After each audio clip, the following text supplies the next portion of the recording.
Dear students, today we are going to discuss about Pallav Vansh and Babur. So first question is Pallav वंश की स्थापना किसके द्वारा की गई? तो इसके संस्थापक का नाम है Singh Vishnu.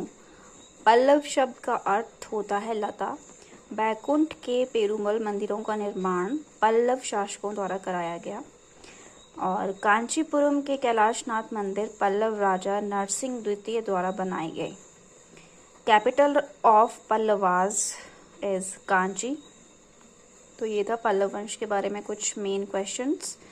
Second question is Bharat का पहला मुगल सम्राट कौन था? बाबर, जिसका शासन काल जो था 1526 से 1530 के बीच में था।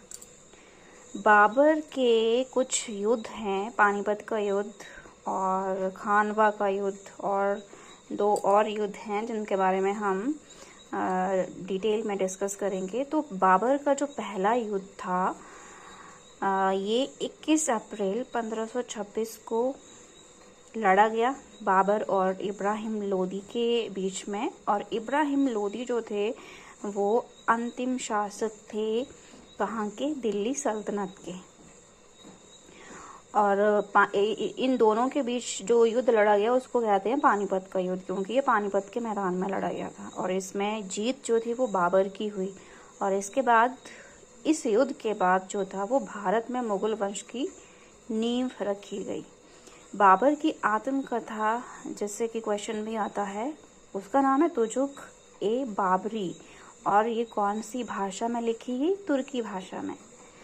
बाबर ने जो पानीपत का युद्ध लड़ा था इसके बाद इसको कलंदर की उपाधि से जाना जाता है। ये पानीपत का पहला युद्ध जीतने के बाद कलंदर की उपाधि बाबर को मिली। बाबर का दूसरा युद्ध जो उसने लड़ा वो था खानवा का युद्ध। ये 16 मार्च 1527 को लड़ा गया बाबर और मेवाड़ के राजा राणा सांगा के बीच में, जिसमें राणा सांगा हार गए और बाबर की जीत हुई।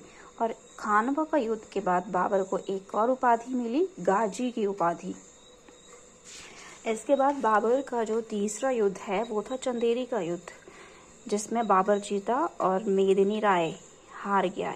तो ये युद्ध किसके बीच में हुआ? बाबर और मेदिनी राय के बीच में। चौथा युद्ध था घाघरा का युद्ध, जो कि 6 मार्च 1529 में लड़ा गया बाबर और अफगानों के बीच। इसमें भी बाबर की जीत हुई और अफगानों की हार हुई।